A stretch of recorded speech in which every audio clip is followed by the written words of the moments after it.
یہ کل ایک ایرانی صحافی نے ٹی وی پروگرام میں بیٹھ کے کہا کہ بھائی ایسا کچھ ہوا ہی نہیں، ان کا کوئی پائلٹ وہاں پہ گرا ہی نہیں، ان کا جو طیارہ تباہ ہوا ہے ان کے پائلٹ اس طرف گرے تھے کہ جہاں سے فوراً ہی ان کو امریکنز نے اٹھا لیا تھا، اور ان کا کوئی پائلٹ بھی ایران کے اندر نہیں تھا۔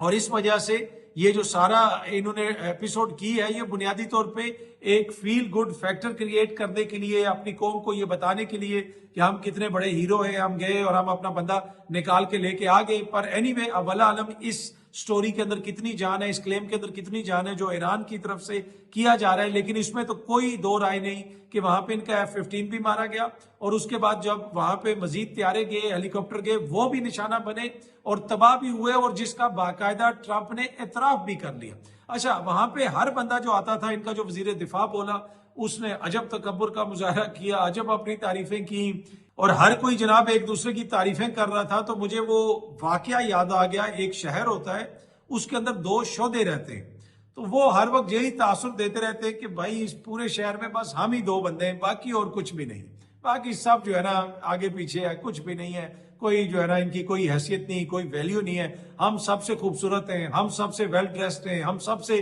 عقل مند ہیں، ہمیں سب کچھ پتا ہے۔ تو وہ دونوں ایک دوسرے کی ہر وقت تعریفیں کرتے رہتے تھے، یہ ثابت کرنے کے لیے کہ میں اس سے بھی بہتر ہوں، میں اس سے بھی بہتر ہوں، ہم اس سے بھی بہتر ہیں۔ تو جب وہ سارے شہر سے انہوں نے اپنے آپ کو ایک دوسرے کے سامنے یہ ثابت کر دیا کہ ہم سارے شہر سے جو ہے وہ بہتر ہیں، اب ان کا مقابلہ کسی اور سے تو نہیں رہا، اب مقابلہ آپس میں پڑ گیا۔ تو وہ کسی شادی کی تقریب میں گئے، تو وہاں پہ بھی بہت سارے لوگ آئے ہوئے تھے، تو ایک جو شہدا تھا وہ آ کے دوسرے شہدے کو کہتا ہے کہ بھائی وہاں پہ لوگ باتیں کر رہے ہیں کہ اس تقریب کے اندر بندے 2 ہی ہیں۔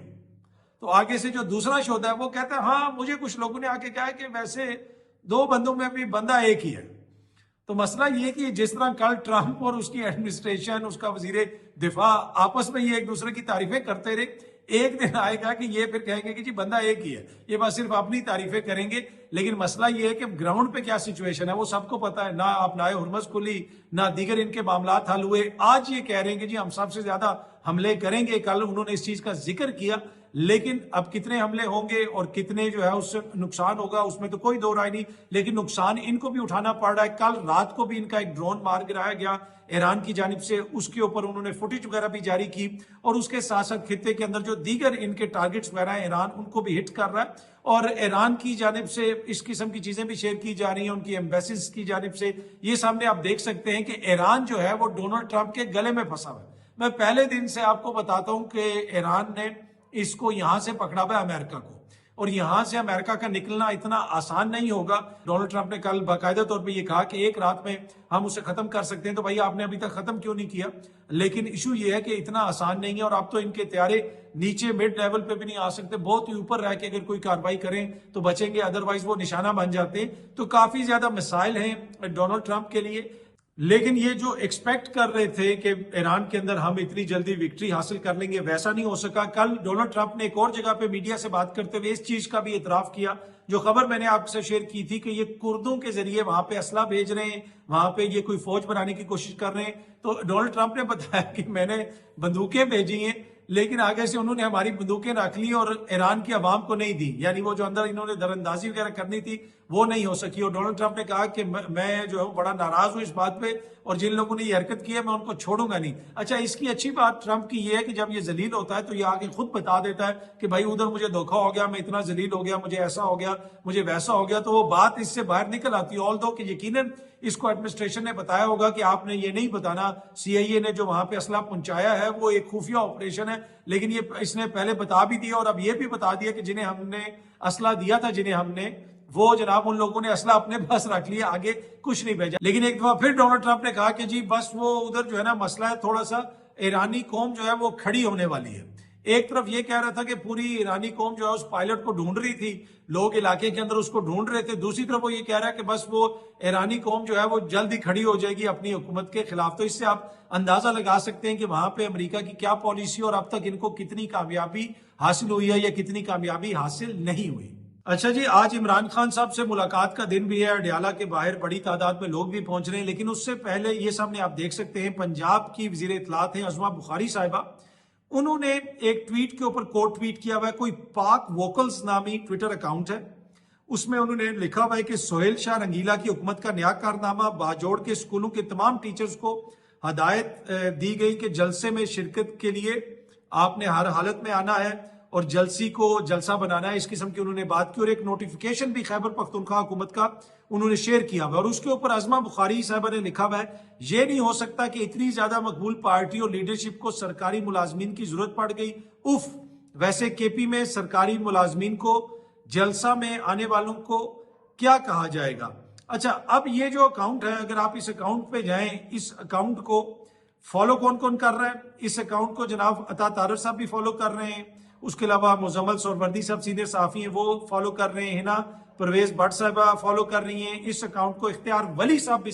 جو ہے وہ فالو کر رہے ہیں، یعنی وزیر اعظم کی کابینہ میں بیٹھے ہوئے لوگ اس اکاؤنٹ کو فالو کر رہے ہیں۔ اور اگر آپ اس اکاؤنٹ کے پیج پہ جائیں تو جو پہلی ٹویٹ اس نے پن کی ہوئی ہے اوپر، اس میں اس نے 2 خواجہ سراؤں کی تصویر لگائی ہوئی ہے، اور اس میں اس نے لکھا ہوا ہے کہ اس تصویر کو دیکھ کر آپ حیران ہوں گے کہ یہ کون ہے جناب، یہ پختونخوا کے مشیر اطلاعات شفیع جان ہیں، جو آج سے 7 سال پہلے ٹرانسجینڈر کمیونٹی کا صدر تھا اور ٹرانسجینڈر گل چاہت کا شاگرد خاص بھی تھا۔ اب آپ اس سے اندازہ لگا سکتے ہیں کہ کس کماش کا یہ اکاؤنٹ ہے، کس لیول کا یہ اکاؤنٹ ہے اور کس قسم کی یہ باتیں کرتا ہے، لیکن اس اکاؤنٹ کو کوٹ ٹویٹ کیا، اس کی انفارمیشن کو کوٹ ٹویٹ کیا عظمہ بخاری صاحبہ نے، اور یہ امپورٹنٹ جو حکومتی شخصیات ہیں وہ اس اکاؤنٹ کو فالو بھی کرتی ہیں، اور اس نے ایک فیک تصویر لگائی بھی ہے 2 خواجہ سراؤں کی، اور شفیع جان صاحب کے حوالے سے کیا گفتگو کی ہوئی ہے، کیا یہاں پہ کسی قانون کا اطلاق ہوتا ہے؟ لیکن نہیں جناب، اس اکاؤنٹ کو فالو بھی کیا جا رہا ہے اور اس کے اوپر سے کوٹ ٹویٹس بھی کیے جا رہے ہیں۔ اچھا، اب جو عظمہ بخاری صاحبہ نے ٹویٹ کیا اس کے اوپر شفیع جان نے آ کے کوٹ ٹویٹ کیا،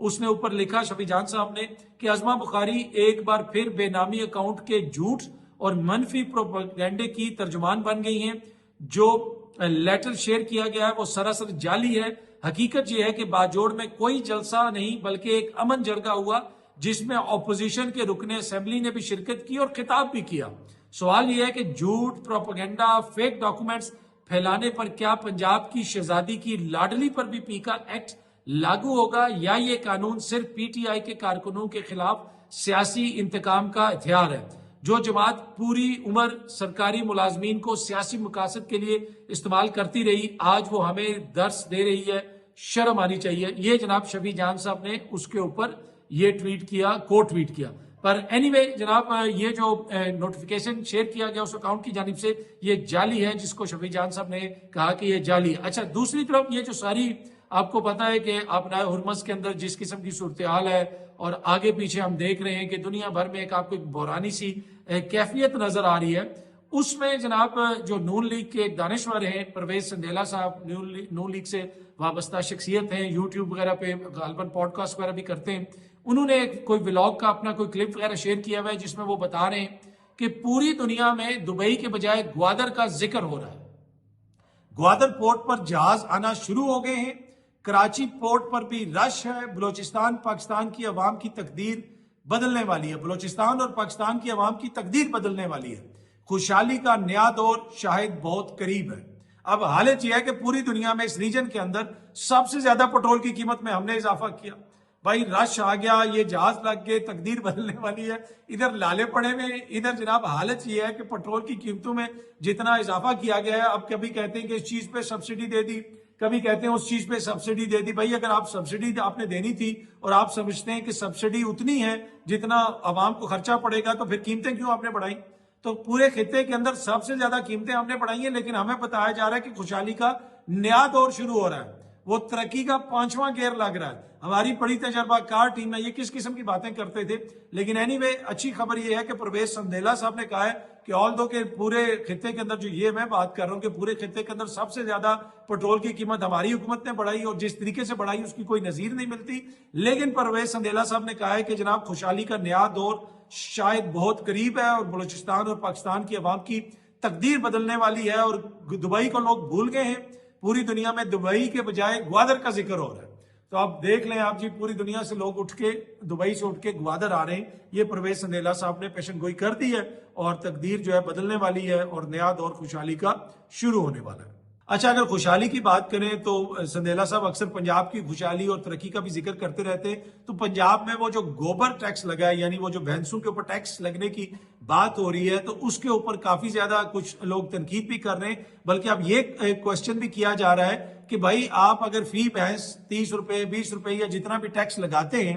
تو بھینس اگر جب مر گئی تو پھر گجر بھائی کیا کریں گے؟ کیا بھینس کا ڈیتھ سرٹیفکیٹ بنا کے حکومت پنجاب کو دیا جائے گا؟ کیا اس کے لیے بھی کوئی پورٹل بنے گا کہ مریم کو بتائیں کہ یہ والی بھینس مر گئی ہے، یہ جناب اس کا اب جو ہے وہ ڈیتھ سرٹیفکیٹ ہے، تو لہٰذا اس بھینس کے اوپر جو ہم ٹیکس دیتے تھے اب ہم گوبر ٹیکس نہیں دیں گے. پر اینی وے یہ ایک جینون کوشچن ہے، اور یہ کسی نے جناب سوشل میڈیا پہ بھی لکھا ہوا تھا کہ بھینس کے مرنے کے بعد ڈیتھ سرٹیفکیٹ بنانا لازم قرار دے دیا گیا، ورنہ گوبر ٹیکس ادا کرنا پڑے گا. نوٹیفیکیشن جاری، پر مجھے نہیں لگتا کہ ایسا کوئی نوٹیفیکیشن جاری ہوا ہے. لیکن آپ کو پتا ہے ہمارے گجر بھائی جو اتنی محنت سے یہ سارا کام کرتے ہیں، اور اس کے علاوہ دیگر جو لوگ ہیں وہ بھی جو اس بزنس کے اندر ہیں، وہ کافی زیادہ اس کے اوپر تحفظات کا اظہار کر رہے ہیں. لیکن سوشل میڈیا پہ اس قسم کی باتیں شیئر کی جا رہی ہیں کہ بھینسوں کے ڈیتھ سرٹیفکیٹ اب جمع کروانے پڑیں گے، مریم کو بتانا پڑے گا، آن لائن پورٹل پہ جانا پڑے گا کہ مریم کو بتائیں کہ یہ جو میری بھینس ہے یہ مر گئی ہے، تو لہٰذا اس کے اوپر اب ہم گوبر ٹیکس نہیں دیں گے. اب پتہ نہیں وہ گوبر ٹیکس لگتا کب ہے، لیکن یہ میں آپ کو کے ساتھ یہ چیز شیئر کر سکتا ہوں کہ یہ فیک نیوز ہے، ایسا کوئی نوٹیفیکیشن نہیں آیا. پر یہ کوشچن جینون ہے کہ اگر بھینس کوئی مر جاتی ہے یا ذبح اس کو کر دیا جاتا ہے، یا اگر بھینس کو بیچ دیا جاتا ہے، کیا اس کی ٹرانسفر ہوگی؟ اس کی کیا کوئی ایکسائز سے اس کو دیکھنا پڑے گا؟ اس کی کوئی لیبارٹری کروانی پڑے گی؟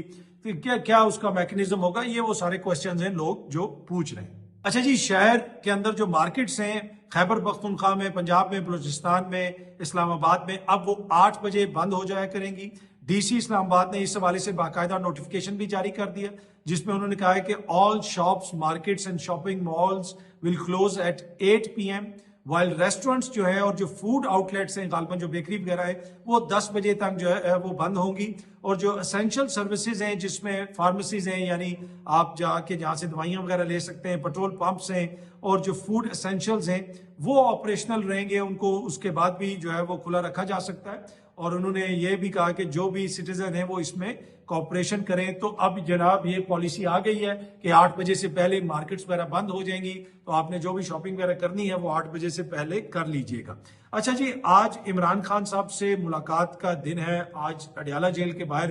بڑی تعداد میں لوگوں نے جمع ہونا ہے، اور اس کے ساتھ ساتھ اسلام آباد ہائی کورٹ کے اندر بھی عمران خان صاحب کا کیس لگا ہوا ہے، اور اس کیس کے اندر بھی بشرا بی بی کی ضمانت کے حوالے سے عمران خان صاحب کی بشرا بی بی کی لیگل ٹیم جو ہے وہ دلائل دے گی اور بتائے گی کہ بھائی اتنا عرصہ ہو گیا ہے کہ ان کو سزا ہوئی ہے، وہ خاتون ہے، اور عموماً خواتین کے جو کیسز ہیں ضمانت کے وہ پریورٹی کی بنیادوں پہ سنے جاتے ہیں، لیکن اس کیس کو نہیں سنا جا رہا. تو آج جو یہ کیس ہے اسلام آباد ہائی کورٹ کے اندر، اب دیکھتے ہیں کہ اس کیس کی جو ہیرنگ ہے اس کے نتیجے میں کیا بشرا بی بی کو ضمانت ملتی ہے، معاملہ آگے چلتا ہے یا نہیں چلتا.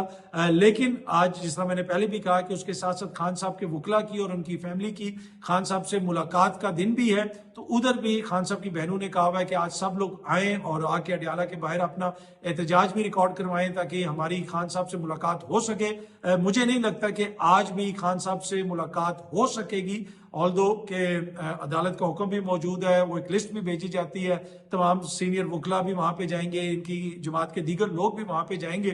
لیکن مجھے وہ اس طرح جو ہے ٹو بی آنسٹ ملاقات ہوتی بھی نظر نہیں آ رہی. اس کے ساتھ ساتھ پاکستان تحریک انصاف نے اسٹریٹ موومنٹ کی بات بھی کی ہوئی ہے. سہیل آفریدی صاحب کہہ رہے ہیں کہ ایک جو اسٹریٹ موومنٹ ہے اس کو آگے بڑھایا جائے گا، لوگوں کو رجسٹر وغیرہ بھی کیا گیا. میں آپ سے کافی دنوں سے یہ چیز شیئر کر رہا ہوں کہ مجھے یہ لگتا ہے کہ اپریل کے آخر تک پتہ چلے گا کہ یہ سارا معاملہ کس طرف جا رہا ہے اور کتنی بڑی احتجاجی موومنٹ ہوگی یا نہیں ہوگی. اس کے ساتھ ساتھ جو ہم نے مشرق وسطیٰ کے اندر چیزیں دیکھی اور اس وقت جو وہاں پہ تنازع کھڑا ہوا ہے، وہاں پہ جس قسم کی جنگ ہو رہی ہے، اس سے بہت ساری چیزیں تبدیل ہوں گی. عالمی سطح کے اوپر بھی یہ جنگ اگر آج بھی ختم ہو جاتی ہے تو جو سچویشن اس جنگ سے پہلے تھی، نہ وہ مشرق وسطیٰ میں وہ سچویشن رہے گی، نہ عالمی سطح پہ وہ سچویشن قائم رہ سکے گی، نہ ہی ہماری جو ڈومیسٹک پالیٹکس ہے اس کے اندر جو سٹیٹس کو ہے اس کو برقرار رکھنے میں کوئی اتنی آسانی ہوگی. کافی زیادہ چیلنجز ہوں گے ہماری حکومت کے لیے. کچھ عالمی سطح کے اوپر چیلنجز ہم نے ساری ایپیسوڈ کے اندر دیکھے بھی، UAE کا ذکر ہوتا رہا، دیگر چیزوں کا ذکر ہوتا رہا.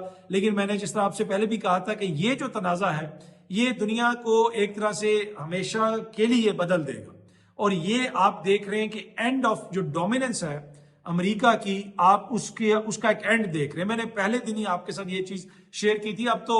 جو ٹکر کارلسن ہے امریکن صحافی, وہ بھی یہ کہہ رہا ہے کہ اس جنگ میں ایک چیز تو ثابت ہو گئی ہے کہ ڈیمائز شروع ہو گیا امریکن امپائر کا. جو امریکنز کہتے تھے کہ ہم چیزوں کو ایسے کریں گے ویسے کریں گے اور وہ چیز ہو جاتی تھی, اب ویسا نہیں ہوگا. جس طریقے سے ایران نے اسٹریٹ آف ہرمز ہو جائے یا اوور آل ریجن کے اندر جس طریقے سے مزاحمت کی ہے, میرے خیال میں اس کے بڑے دور رس نتائج نکلیں گے. اور پھر اس کی وجہ سے جو ٹینشنز ابھر کر سامنے آئی ہیں, اور اس میں پھر آپ نے مختلف چیزیں دیکھی, مشرق وسطیٰ کی ریاستوں کے کچھ چیزوں کے حوالے سے تحفظات ہیں, امریکہ کے تحفظات ہیں, یورپ اور امریکہ ایک دوسرے کے سامنے آپ کو کھڑا ہوا نظر آیا. تو جس طرح میں نے آپ کو کہا کہ اب انٹرنیشنلی چیزیں اتنی زیادہ بدل گئی ہیں کہ پاکستان کے اندر سٹیٹس کو برقرار رکھنا مزید مشکل ہو جائے گا. یہ میں بڑی آپ کو ذمہ داری سے کہہ رہا ہوں کہ یہ مزید مشکل ہو جائے گا, اور اپریل کے اینڈ کے بعد اب آپ دیکھیں گے کہ چیزیں مزید آگے بڑھتی جائیں گی. اب یہ ڈیپینڈ کرتا ہے کہ یہ تنازع ختم ہوتا ہے یا نہیں ہوتا. اگر مہنگائی وغیرہ مزید ہوتی ہے تو یقیناً وہ بھی پاکستان کی حکومت کے لیے ایک بہت بڑا چیلنج ہوگا. اور 4 سال سے یہ سفارتکاری کے دعوے کرتے رہے کہ ہماری سفارتکاری دنیا میں سب سے بہتر ہے اور عمران خان کی سفارتکاری سب سے خراب تھی. لیکن عین اس وقت جب پاکستان اتنے مشکل فائنینشیل حالات میں ہے تو ایک امپورٹنٹ اتحادی نے ان سے پیسے واپس مانگ لیے, تو کہیں نہ کہیں سفارتکاری میں ان سے کمی رہ گئی ہوگی. اسی طریقے سے جو سرمایہ کاری کی یہ بات کرتے رہے, وہ سرمایہ کاری بھی نہیں آئی, وہ بھی ہمارے سامنے ہے. کتنی سرمایہ کاری آئی ہے وہ کسی سے ڈھکی چھپی نہیں ہے. تو بہت بڑے چیلنجز ہیں اس نظام کے لیے, اور چیلنجز ان کی اپنی جو کارکردگی ہے اس کی وجہ سے. باقی وزیر خزانہ کو بھی تبدیل کرنے کی باتیں ہو رہی ہیں. مزمل سہروردی صاحب بھی کسی کا نام لے رہے تھے کہ جی وہ فلانی شخصیت کو بنایا جا سکتا ہے یا فلانی شخصیت کو بنایا جا سکتا ہے. تو ابھی نہیں پتا کہ کس کو بنائیں گے. لیکن یہ دیکھیں آپ, اس وقت زرداری صاحب کی, میاں صاحب کی, شہباز شریف صاحب کی, مریم بی بی کی, بلاول بھٹو کی, ان سب کی مل کے حکومت ہے. اور انہوں نے 4 سالوں میں اس ملک کے اندر کتنی اکنامک پروگریس کی, کتنی انویسٹمنٹ یہ لے کے آئے. ان کی آپ باتیں سنیں, ان کے آپ دعوے سنیں, اور زمین پہ ان کی جو کارکردگی ہے وہ آپ کے سامنے ہے. اس کی تفصیل مجھے آپ کو بتانے کی ضرورت نہیں ہے. دوسری جانب جس طرح میں نے آپ کو کہا کہ خان صاحب سے آج ملاقات کا دن ہے, اور بڑا شو ڈاؤن مجھے لگتا ہے کہ آج اڈیالہ کے باہر ہوگا, بڑی تعداد میں لوگ آئیں گے, اور پھر کیا اس کے نتیجے میں ملاقات ہوگی؟ ملاقات تو نہیں ہوگی, لیکن جس طرح میں نے کہا کہ ایک طرح سے وہ ایک سٹوری ضرور بنے گی اور انٹرنیشنل لیول پہ بھی کور ہوگی. اور اوور آل جو دباؤ ہے اس وقت حکومت پہ, یہ حکومت کی کوشش ہوتی ہے کہ ہر چیز کو پریمپٹ کیا جائے, کسی قسم کا کوئی بیانیہ نہ بننے دیا جائے, کسی قسم کا کوئی دباؤ نہ بننے دیا جائے, بس ہر چیز کو بلڈوز کر دیا جائے فوراً. لیکن جوں آپ وقت گزرتا جاتا ہے تو ہر چیز میں کمی آتی جاتی ہے, چاہے طاقت ہو, ایندھن ہو, جس کو بھی آپ استعمال کرتے ہیں اس میں کمی آتی جاتی ہے. اور میں نے یہ بات آپ سے پہلے بھی کہی, جو پوزیشن حکومت کی 2 سال پہلے تھی آج وہ پوزیشن نہیں ہے. اور عمران خان ان کی پوری ٹرم تو کھا گیا ہے. یہ کہتے تھے کہ 6 مہینے میں عمران خان کو کوئی پوچھنے والا نہیں ہوگا, اس کے ساتھ کوئی کھڑا نہیں ہوگا. آپ دیکھ لیں اس کی جماعت بھی وہیں پہ کھڑی ہے. یہ KPK کے اندر دعوے کرتے رہے, یہ ایک MPA نہیں توڑ سکے, یہ ادھر جو ہے سینٹر کے اندر کوئی فارورڈ بلاک نہیں بن سکے. وہ جو لوٹے موٹے تھوڑے ادھر ادھر ہوئے وہ سب کے سامنے, اور ان کی بھی جو سچویشن ہے, جو کچھ لوٹے تو ایسے ہیں جو ماننے کے لیے تیار نہیں, وہ کہتے ہیں ابھی بھی ہم ہی عمران خان کے ساتھ ہیں کیونکہ جناب ہم اصل میں اس کا مقدمہ لڑ رہے. تو اس سے آپ اندازہ لگا سکتے ہیں کہ کتنا بڑا پولیٹیکل فیلئر ہے کہ یہ پولیٹیکل جو جینیس ہیں ان کا. اچھا, ان کا ایشو آپ کو سمجھنے کی ضرورت ہے. یہ ابھی بھی 80 اور 90 کی دہائی کی سیاست کر رہے ہیں, یہ ابھی بھی وہاں پہ پھنسے ہوئے. اور جس قسم کی باتیں ان کی اگلی جنریشن کرتی ہے, جس طرح بختیار بھٹو زرداری صاحبہ نے ایک ٹویٹ کیا اور اس کے اوپر میں نے کچھ چیزیں بھی شیئر کی تھی کہ ان کا دعویٰ کیا ہے اور جو دنیا بھر رپورٹ میں ہوتا رہا دنیا بھر میں وہ کیا ہے. تو آپ بختیار صاحبہ کی گفتگو سنیں, آپ مریم بی بی کی گفتگو سنیں, آپ بلاول کی گفتگو سنیں, ان کو دیکھ کے لگتا ہے کہ انہوں نے اپنے بچوں کی ٹریننگ بھی 80 اور 90 کی دہائی کی سیاست کی ہے. یہ ابھی بھی ادھر ہی پھنسے ہوئے, اور یہی وجہ ہے کہ یہ اگلی جنریشن کو اٹریکٹ نہیں کر سک رہے. مطلب ان کو اس چیز کا ادراک ہی نہیں ہے کہ بھائی یہ 80 اور 90 کی دہائی نہیں ہے کہ آپ کچھ بھی کہہ دیں گے اور آگے کچھ بھی ٹویٹ کر دیں گے اور آگے سے کوئی بولے گا نہیں. بہت سارے جو جید صحافی ہیں وہ ان پہ تنقید نہیں کرتے کیونکہ پھر ان کا ایکسیس نہیں ملتا, ان کو تمغے نہیں دیے جاتے, ان کو پارٹیز میں نہیں بلایا جاتا, ان کو کسی کانفرنس میں نہیں بلایا جاتا, کسی میٹنگ میں نہیں بلایا جاتا. لیکن صحافیوں کا یہ کام تو نہیں ہے کہ حکمران خاندانوں کے دسترخوانوں پہ بیٹھ کے ان کی روٹیاں کھائیں, ان کی تعریفیں کریں, ان سے اپنے کام نکلوائیں, ان سے پلاٹ لیں, بچوں کی نوکریاں لیں یا ویسے کوئی بھی فائدے لیں. یہ صحافیوں کا کام تو نہیں ہے. لیکن آپ نے دیکھا ہوگا کہ جو ہمارے سیاسی شاہی خاندان ہیں ان کے اوپر تنقید نہیں ہوتی.